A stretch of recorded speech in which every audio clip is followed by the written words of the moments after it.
Welcome to this special edition of Buses in Action for bus and coach preservation. In this video, a selection of vehicles from the Keighley Bus Museum.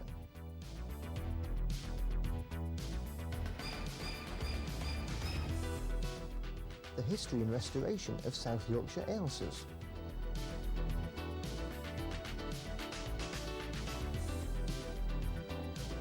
And bus and coaches restored and otherwise at the Nottingham Heritage Centre.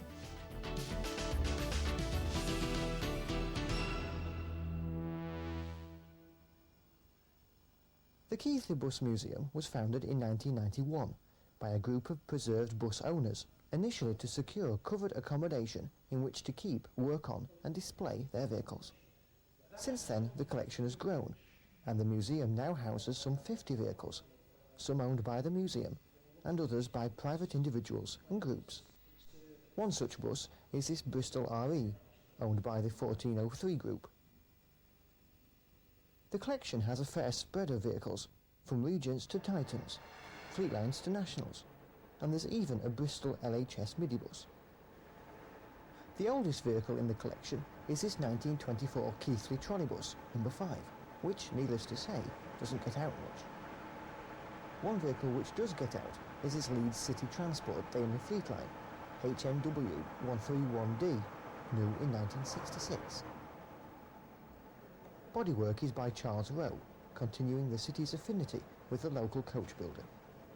This example features panoramic windows and wraparound windscreens. 131 was exhibited at the 1966 Commercial Motor Show at Earl's Court and has been restored to this condition, complete with gold leaf lettering.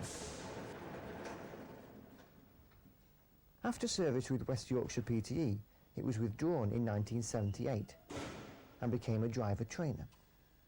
It was eventually acquired for preservation in 1984. It is one of several vehicles at the museum from the former Transperience collection. David Jones from the museum explains. Keighley Bus Museum, of course, bought 9 vehicles from Transperience when it went bankrupt, and most of those vehicles we've now got on the road. This particular vehicle we're sat in now, the Regent 1, this was one of 4 vehicles which belonged to the Leeds Regent Preservation Group, and they eventually reached a point where they hadn't got enough active members really to be able to look after the vehicles any longer, and they donated 4 vehicles. This one obviously is the pride of the fleet at 1934. I mean, it is a marvellous vehicle, and you know, we're very proud really that the people who spent all those years restoring the vehicle were actually prepared to donate it to the Keighley Bus Museum. Just hope that we can do it justice and keep it running for a long time.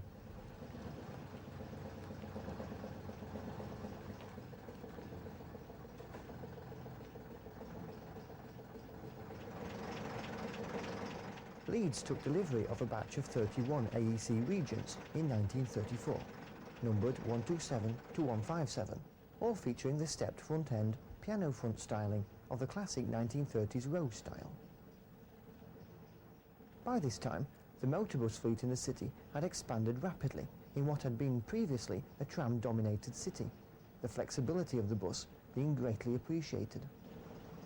139 was mainly retained in Stawell from 1950 to 1966, when it was rescued for preservation by the Leeds Regent Group, after passing to a Barnsley scrap dealer.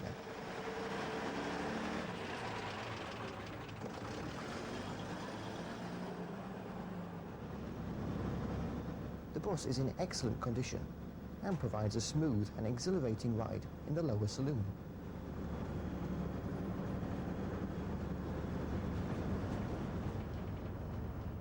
The upper saloon's ride is slightly less smooth.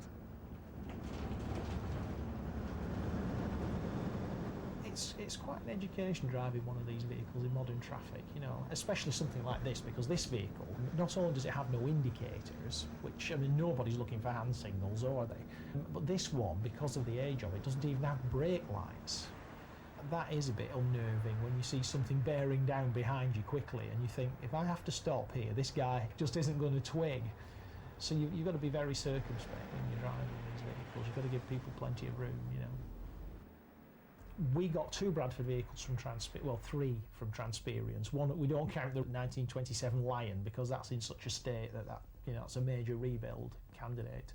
But we were fortunate that the other 2 vehicles we acquired, the Regent 5 220 and 309, the PD3A, they were in pretty good order when we got them, and they've actually been quite good workhorses for the museum because they've got power operated doors and so on. They're a good vehicle for carrying kids about, things like that. They're safe. And they're both 70 seaters, so you can cope with a fairly substantial load. And we've repainted 309 because that was pretty shabby when we got it. We are contemplating repainting 220, hopefully before next summer, because that has got to a point now where the paint's starting to look really shabby and it's actually falling off in places. I don't think it was primed properly when it was done originally.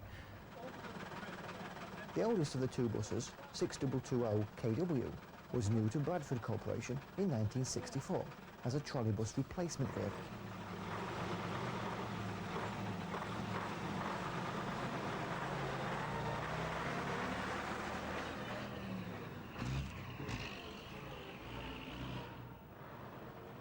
Bradford had regularly purchased AEC buses between 1947 and 1964.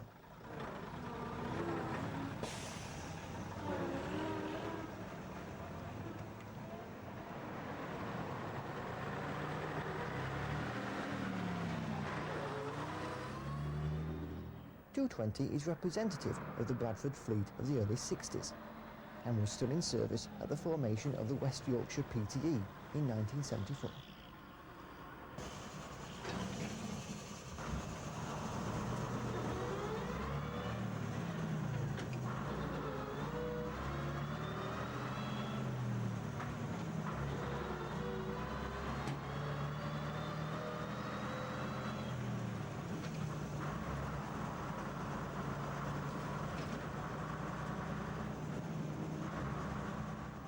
The bus was purchased by the West Yorkshire Transport Museum in 1985. It is in excellent condition and gives an exhilarating Regent performance.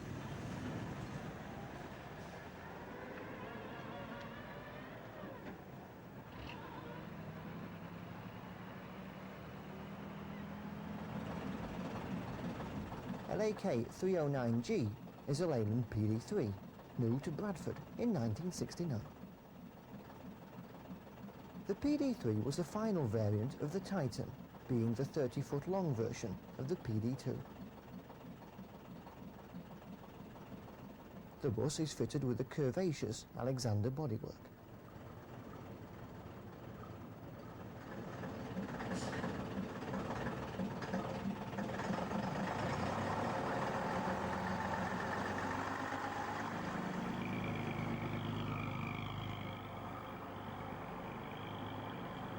Strangely, Bradford purchased its first PD3s at the same time as taking its first rear-engine double-deckers, both Fleetlines and Atlanteans.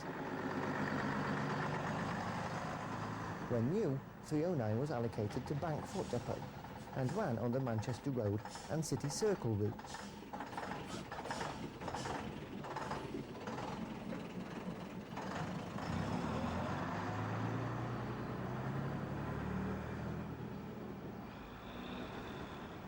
Because they're Bradford buses, of course, they're both very low geared.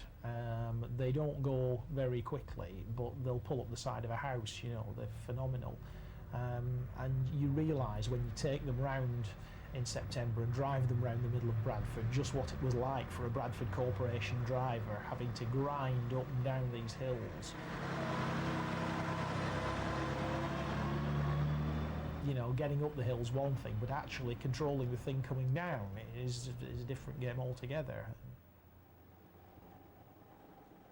GJX 331, a Halifax CVG6 with row bodywork, is one of the finest vehicles in the museum and is a full PSV bus.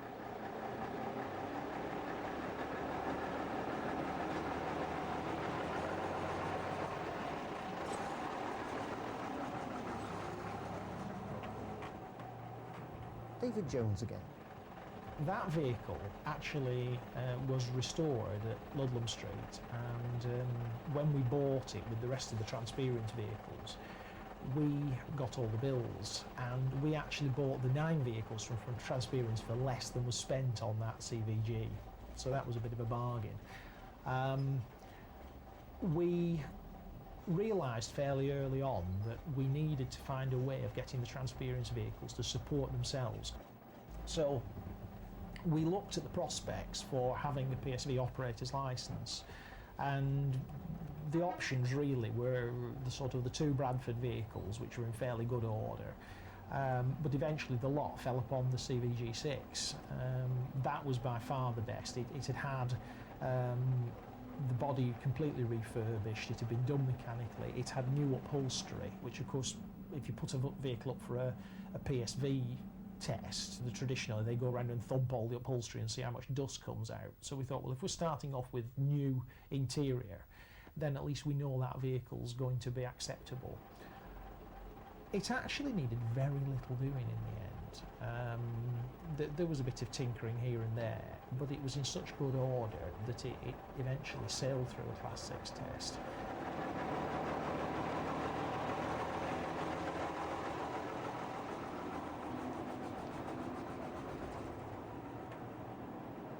So it's available for hire. It does.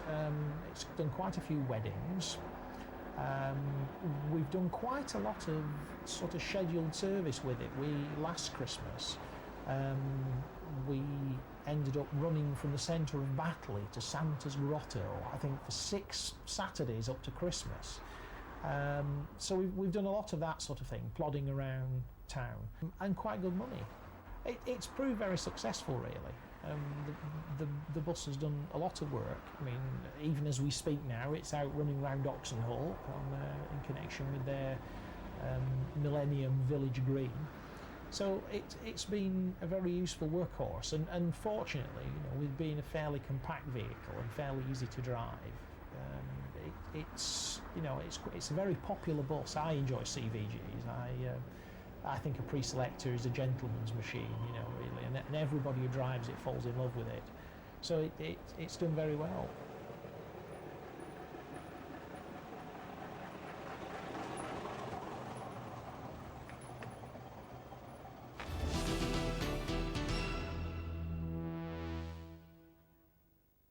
Many operators purchased Volvo Ailsas, but the South Yorkshire PTE's fleet of Van Hool-bodied examples were particularly striking and noteworthy. 3 ex-SYPT vehicles are preserved, with 2 undergoing restoration at the Sheffield Bus Museum. 388 Group member Gareth Atherton explains. The South Yorkshire PTE standard project at the time was the Alexander-bodied Daimler Fleetline, but due to supply difficulties at first with Leyland, they couldn't supply Fleetline chassis in the required time, so Volvo could, so hence the PTE then chose the Ailsa chassis. The standard body for the Ailsa at the time was the Alexander body, but again due to supply difficulties there, the PTE said, who can body these? And Van Hool McArdle at Dublin says, yes, we can. Hence the Van Hool McArdle bodied Ailsa, which was a very unique design and with styling, which was way ahead of all the other vehicles at the time. The Ailsas differed from all the other current new vehicles at the time, mainly due to their engine position, which was at the front. And this came about because at the design stage, the Scottish Bus Group were having problems with their rear engine buses with reliability, so they wanted something which was much more simple. Hence, after numerous considerations, this was the design that Ailsa trucks at that time came up with. Well, there's actually 2 vehicles in the museum, South Yorkshire 388 and 383. The museum's vehicle list also contains PSJ 825R, one of 2 Van Hool-bodied Ailsas delivered to A1 Services of Scotland.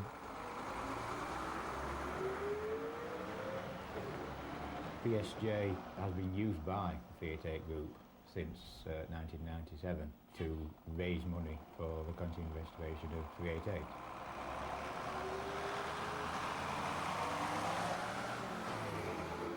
P3 was supplied new to the South Yorkshire PTE in June 1976. It operated for its entire life from Greenland Road Garage and was withdrawn in late 1986 and sold on along with numerous other examples from the batch for further service. Initially it went down to Hampshire Bus, where it operated for around 18 months, and after moving around the country it had eventually ended up with a Blue Triangle at Liverpool, and its final owner was Tudor Coaches at Kilmarnock, who acquired it in 1989 and was finally withdrawn in March of 1997. Initially it was bought for preservation by the 478 group at Birmingham, who then sold it on to myself in September 1997. It drove up to Sheffield and was initially stored next door for 2 years, and then arrived in the museum in September 1999. The vehicle, as you can see, is in very poor condition. The framework requiring extensive works. It is underway. There's no timescale on this vehicle because of the such poor condition. When it finally hits the road again, it will be painted in the SYT livery, which is the one with the red, brown and cameo. 383 didn't actually carry SYT livery. There's only one vehicle from the batch which did, that was 374. But we think as 388 will be painted in the original livery, there is another preserved example, 377, which will receive the later PT livery. We think it would be fitting to put one in, the only other livery which one carried was SYT. 388 was new to the South Yorks PTE in July of 1976, and again, as with 383, operated from Greenland Road Garage for most of its life. It led a similar fate to 383 in the fact that it ended up with Hampshire Bus, went countrywide, but after Blue Triangle it was bought by Black Prince, at the time was a type of bus which was unfamiliar to him, but it was the first of many Volvo Ailses for Black Prince. It was finally withdrawn in October 1994 and was acquired for preservation by the 388 group. It was valid for the first 2 years under their ownership, with work being carried out on it over the closed season. At the end of the 1996 rally season, it was obvious to all and sundry that all wasn't well with 388, particularly with the framework, so it was decided to take the vehicle off the road for a thorough restoration, which is now nearing its completion after 5 years. There isn't anything really that's been left unturned. All the musty framework's been replaced, which has included the complete rebuilding of the rear end, which was absolutely non-existent, the complete rebuilding of the front end together with the lightly curved framework, the replacement of the upper deck floors. The lower deck floor is the next job on the agenda. For many people, the Ailses are remembered for their extraordinary sound effects, in particular the whistle. That is my distinct memory of them as a youngster. From a driving point of view, the drivers best remember them for their outstanding performance, which was streets ahead of the Fleet Line and Atlantean at the time. They would fly up the hills in Sheffield with far, far less effort than it would be in the Fleet Line or the Atlantean.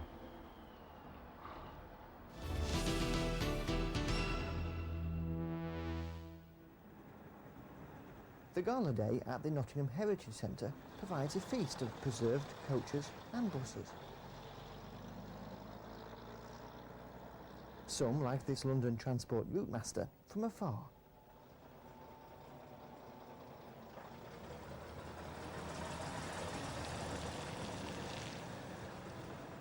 And others representing operators from more closer to home.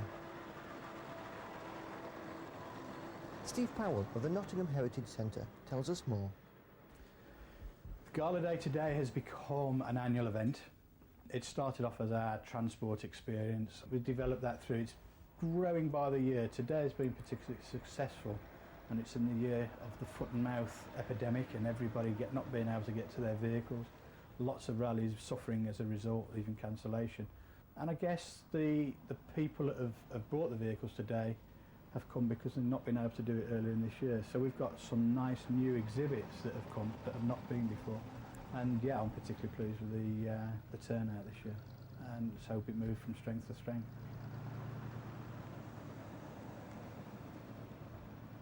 A fine example of a preserved vehicle is this Metropolitan, GJF 301N.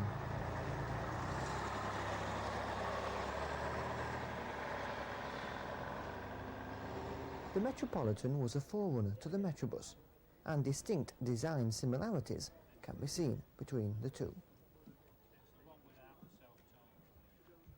This example is one of 7 ex-Leicester Metropolitans believed to still be in existence.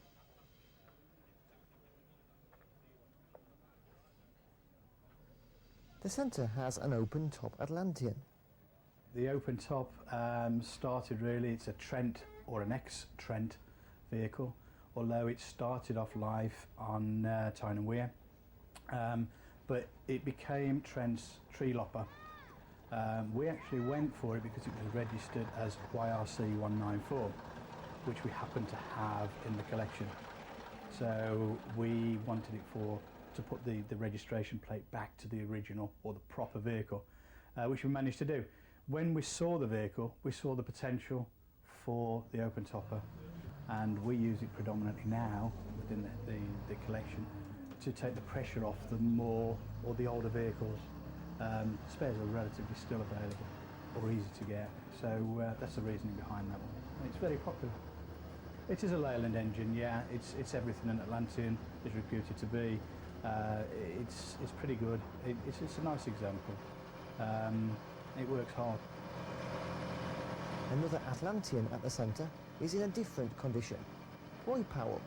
This Atlantean was unfortunately tipped on its side before we managed to get it, and consequently it's done a lot of body damage to it, but it's not irreparable. At the moment we're concentrating on getting it on the button, so we're rebuilding the rear end where the engine is and everything like that. And it was rescued from the fire brigade who were using it for practice, and unfortunately, like I say, when the deal was secured, it was still on its feet.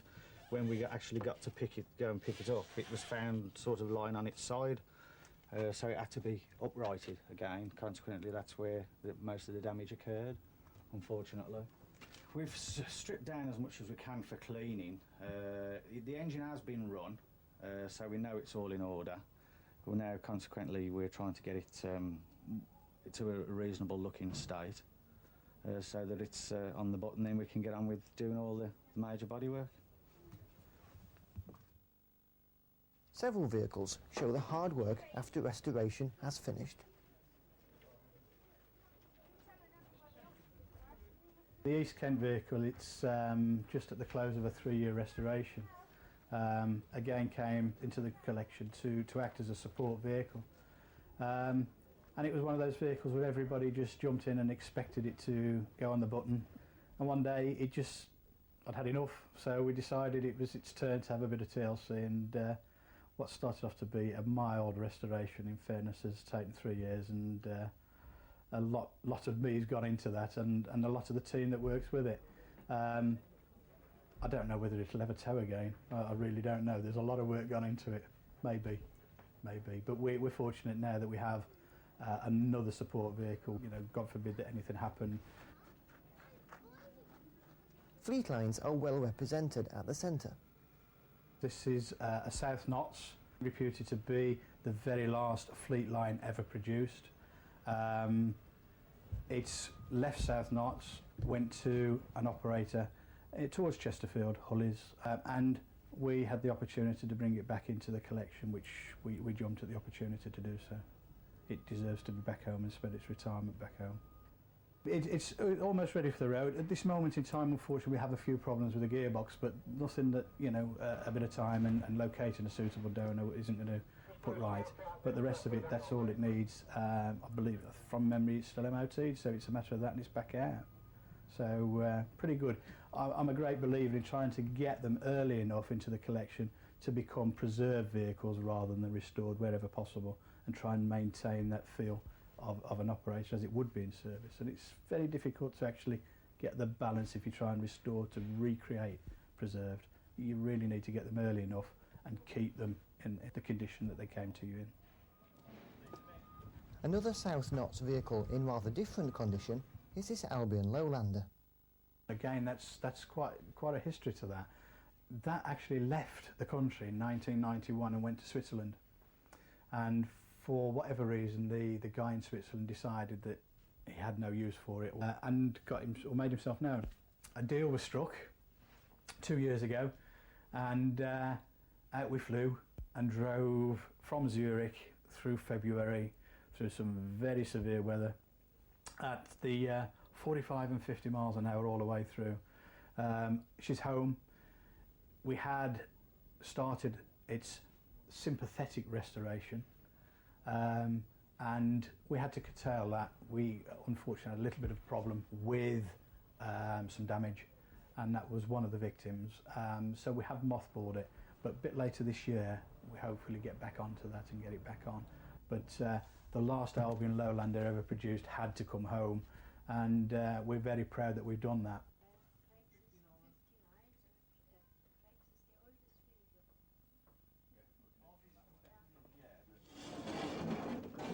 The centre also has a variety of coaches.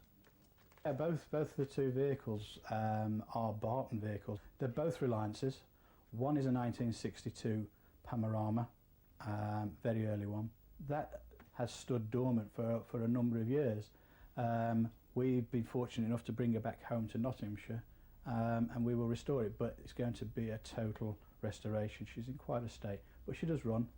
The other one is a Reliance BET bodied that actually started with an operator in Guildford, became part of Barton's fleet, based at the Ilkeston garage. It was fleet number 1141 along with 1142, and then went into Rules of Boxford in Suffolk. They advertised it in one of the magazines actually that was free to a good home. Immediately found, and we were fortunate enough to secure it, and work has started on that, and that will be a nice asset to the collection as well.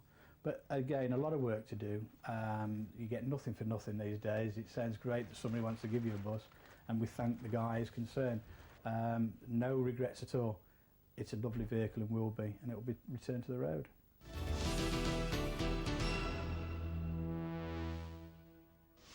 We hope you've enjoyed this special edition of Buses in Action for bus and coach preservation. You may be interested to know that Buses in Action is released regularly throughout the year and is available at Ian Allen Bookshops and Midland Counties Publications. And don't forget that Bus and Coach Preservation is published on the first Friday, with Buses magazine published on the third Friday of every month. Until next time, goodbye.